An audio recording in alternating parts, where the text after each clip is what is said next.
Assalamualaikum warahmatullahi wabarakatuh. Perkenalkan kami dari kelompok 12 RPL mata kuliah metode penelitian.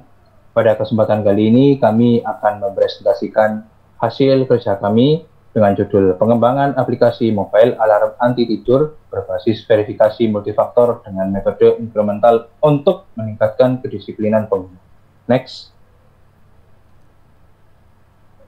Anggota kelompok kami terdapat 4 orang. Yang pertama ada saya sendiri, yaitu Raka Gafila Pratama dengan 3 digit NIM terakhir 151. Yang kedua ada saudara Haris Purwanto dengan 3 digit NIM terakhir 156. Yang ketiga ada saudara Salman Al-Farizi dengan 3 digit NIM terakhir 172. Dan yang terakhir yakni ada saudara Fahrial Rizky Juliansyah dengan 3 digit NIM terakhir 174. Next. Kita masuk ke pendahuluan terlebih dahulu. Next. Latar belakang dari penelitian kami yaitu tidur merupakan kebutuhan dasar manusia. Namun ada kalanya kita juga tetap perlu untuk terjaga, terutama ketika kita perlu untuk melakukan belajar, bekerja, dan melakukan hal-hal penting lainnya.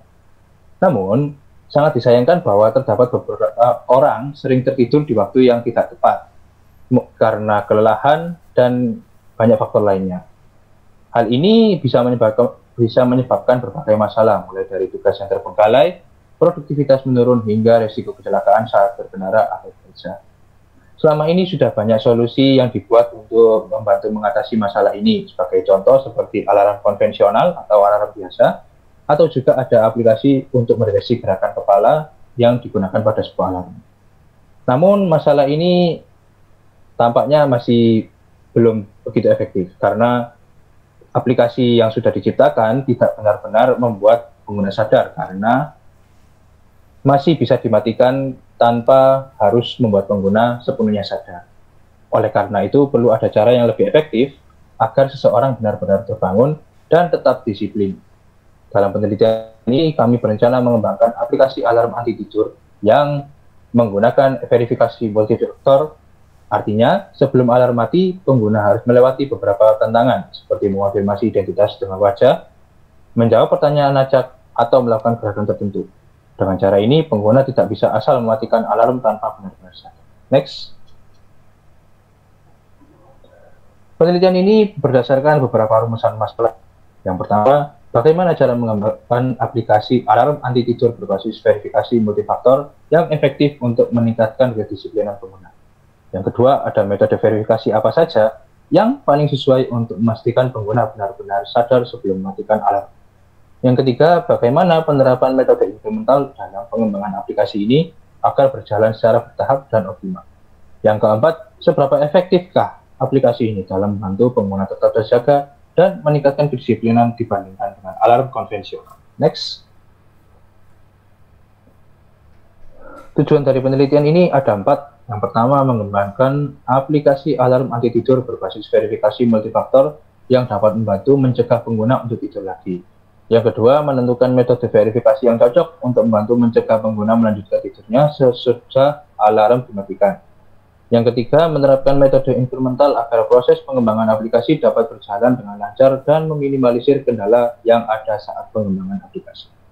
Dan yang keempat ialah mengukur efektivitas aplikasi alarm anti tidur berbasis verifikasi multifaktor dengan aplikasi alarm konvensional yang umumnya merupakan aplikasi bawaan dari smartphone milik pengguna. Next. Penelitian ini diharapkan memiliki beberapa manfaat. Yang pertama, dengan adanya aplikasi alarm anti tidur berbasis verifikasi multifaktor dapat membantu mencegah pengguna untuk tidur lagi sesudah pengguna mematikan alarm. Yang kedua, pengguna metode pengembangan inkremental dalam pengembangan aplikasi memungkinkan pengembangan dan evaluasi yang bertahap, memberikan referensi dan inspirasi kepada pengembang aplikasi lainnya. Yang ketiga, memberikan kontribusi dan referensi terhadap pengembangan teknologi atau aplikasi lain yang membutuhkan verifikasi multifaktor selain alarm anti tidur yang telah kami buat. Selanjutnya akan dilanjutkan oleh saudara Sama. Oke, untuk tinjauan pustaka akan saya jelaskan. Next. Nah, di sini kami ada 4 tinjauan pustaka. Yang pertama adalah pentingnya tidur dan dampak alarm konvensional. Tidur cukup meningkatkan kesehatan menurut Akiriza 2025. Namun, alarm konvensional dengan snooze justru memperpanjang fase tidur ringan dan menunda kesadaran penuh berdasarkan Ogawa 2022 dan juga Sandelin dari 2024. Untuk yang kedua, ada kedisiplinan dan metode reward punishment. Penerapan reward dan punishment terbukti meningkatkan kedisiplinan siswa berdasarkan Kurniawati 2021.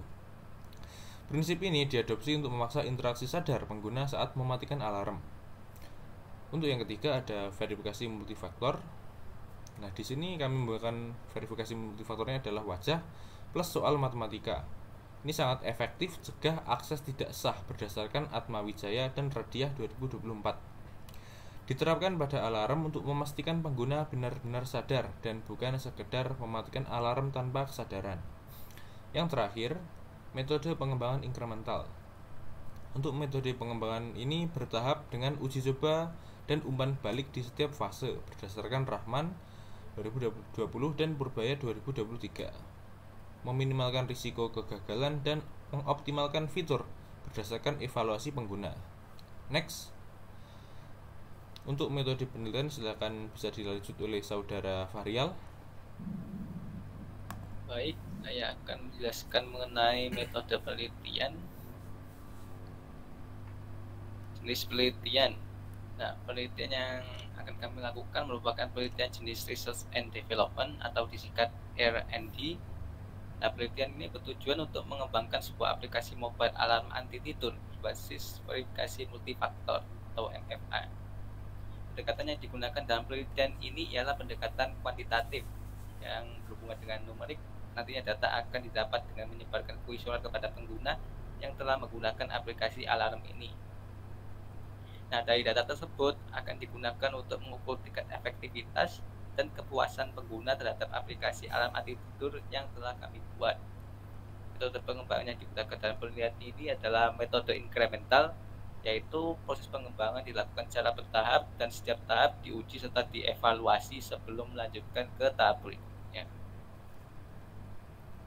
Nah, untuk metode pengumpulan datanya kita menggunakan kuesioner.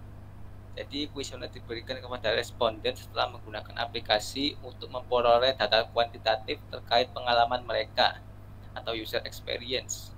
Pertanyaan dalam kuesioner mencakup kemudahan penggunaan, efektivitas fitur verifikasi multifaktor, dan perubahan kebiasaan dalam bangun tidur. Kemudian untuk metode pengolahan dan analisis data, nah dari data yang diperoleh dari kuesioner akan dianalisis secara kuantitatif menggunakan metode statistik deskriptif. Nah, data tersebut akan ditabulasi dalam bentuk persentase dan diagram untuk melihat persebaran jawaban dari responden, seperti tingkat keberhasilan aplikasi dalam membahukan pengguna, serta tingkat kenyamanan dan kemudahan penggunaan aplikasi.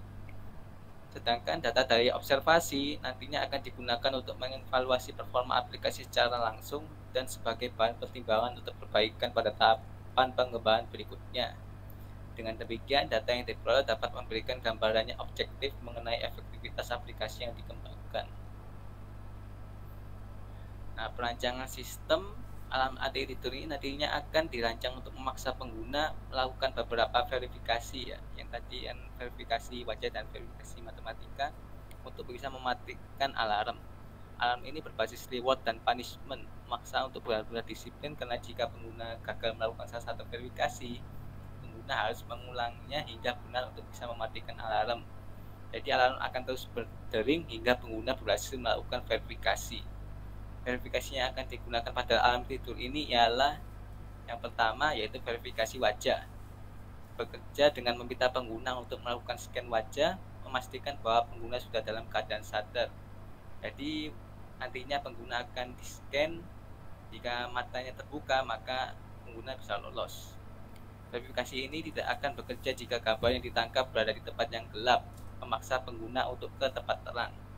Nah, untuk tempat gelap kan kamera akan sulit menangkap, makanya pengguna harus di tempat yang terang untuk meminimalisir kemungkinan pengguna untuk tidur kembali.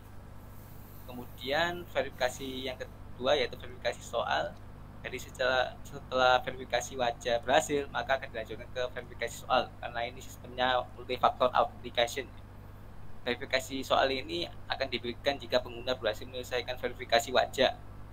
Verifikasi soal bekerja dengan cara meminta pengguna menjawab beberapa soal perkalian. Dengan adanya verifikasi ini, pengguna dipaksa untuk berpikir secara sadar, sehingga meminimalisir kemungkinan pengguna untuk tidur kembali. Nah, ini gambaran flowchart dari aplikasi kami. Jadi, program dimulai dari setel alarm dan pilih nada dering.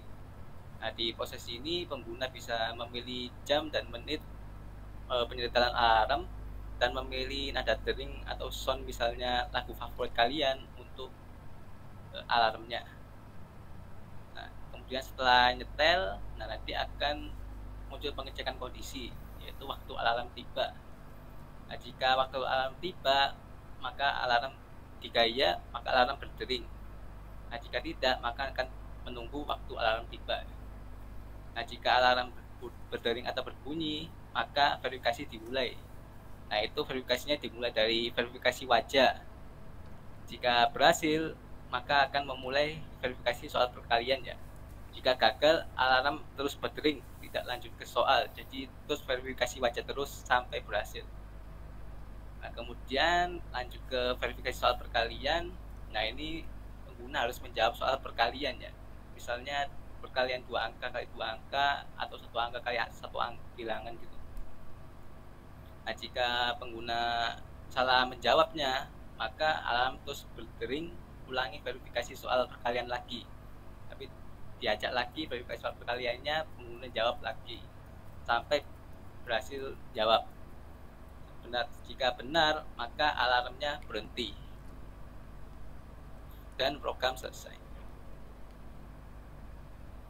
Nah, untuk bagian perangkat dan tools akan dijelaskan oleh Saudara Haris Purwanto. Dipersilahkan.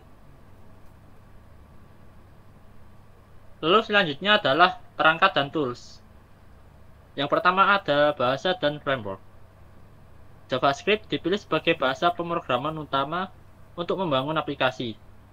JavaScript dipilih karena dalam pengembangan aplikasi telah disepakati untuk menggunakan React Native, sebuah framework berbasis JavaScript yang bisa digunakan untuk pengembangan perangkat lunak mobile cross-platform. Karena menggunakan React Native, maka digunakan Expo sebagai toolchain berbasis React Native yang memudahkan proses pengembangan dan pengujian aplikasi. Next. Lalu yang kedua ada IDE dan pengujian. Yang pertama ada Visual Studio Code.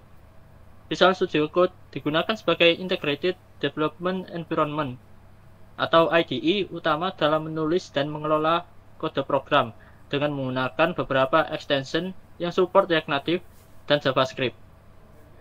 Lalu yang kedua ada Expo.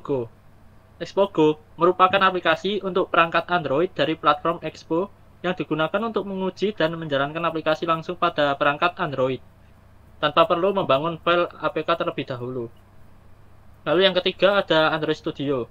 Android Studio digunakan sebagai alat untuk pengujian menggunakan emulator Android.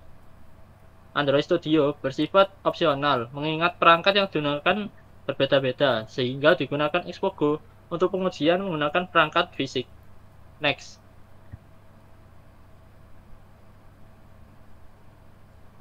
Lalu yang terakhir ada desain dan analisis data.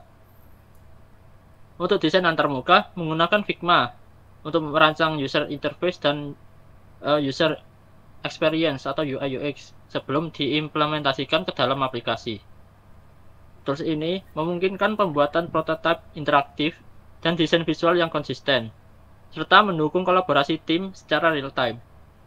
Lalu untuk pengolahan data dan analisis data, menggunakan IBM SPSS Statistik untuk menganalisis data kuantitatif hasil kuesioner pengguna.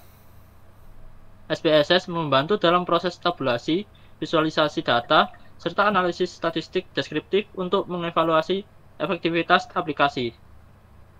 Untuk selanjutnya akan dijelaskan oleh Saudara Salman. Oke, untuk satu penelitian, next. Ya, di sini bisa dilihat pada tabel ya, untuk tahapan kegiatan, subkegiatan, setelah waktu, dan durasi. Yang pertama ada persiapan dan studi literatur. Untuk subkegiatannya penyusunan proposal akhir, Sudah diberitakan target alarm, verifikasi inkremental. Lalu untuk waktunya minggu ke-1 bisa dimulai tanggal 15 sampai 21 April. Durasinya waktunya 1 minggu. Yang kedua ada perancangan sistem dan desain UI, perancangan use case dan alur desain UI dengan Figma. Untuk waktunya minggu kedua dimulai dari 22 April sampai 28 April. Untuk yang ketiga, increment 1 alarm dasar. Di sini kita mengimplementasikan alarm dasar untuk uji coba awal di minggu ketiga pada 29 April sampai 5 Mei. Untuk yang keempat, increment 2, di sini membuat verifikasi wajah plus soal. Untuk subkegiatannya integrasi verifikasi wajah, integrasi soal matematika, dan testing awal. Untuk waktunya pada minggu keempat tanggal 6 sampai 12 Mei. Lalu yang kelima ada uji coba kuesioner dan pengumpulan data. Subkegiatannya kita menguji coba ke pengguna secara terbatas dan serta penyebaran kuesioner untuk melihat uji coba aplikasinya bagaimana di tangan user. Lalu untuk waktu yang diberikan ini ada di minggu kelima dimulai pada tanggal 13 sampai 19 Mei. Lalu untuk yang terakhir adalah analisis data dan finalisasi.